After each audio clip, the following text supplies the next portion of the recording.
যে কোনো মানুষ যে রেগে যায়, যে কোনো মানুষ যার দুঃখ আছে, তার সঙ্গে একটু কথা বলে দেখুন, দেখবেন ধর্ম অর্থ কাম এই তিনটের মধ্যে কোনো একটার সাধন কম হচ্ছে।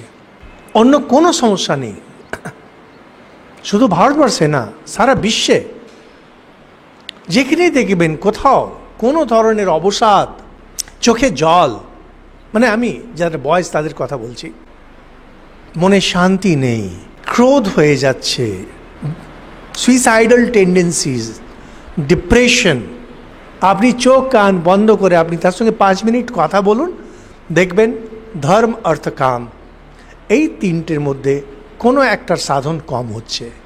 আমাদের শাস্ত্রে সেই জন্য বারবার বলেন ধর্ম অর্থ কাম এই তিনটের সাধন পুরো ব্যালেন্স, যে সমানভাবে আর যেন সমতা থাকে। কোনো একটাকে যদি বেশি করে শুধু টাকা রোজগার করে যাচ্ছেন, ধর্মের দিকে মন দিচ্ছেন না, গোলমাল পাকিয়ে দেবে। শুধু ভোগে আছেন, অর্থ সাধন নেই, আপনি পেরে উঠবেন না। বর্তমানকালে বড় সমস্যা এটাই হচ্ছে, ভোগ সবাই করতে চাইছে কিন্তু অর্থ সাধন নেই।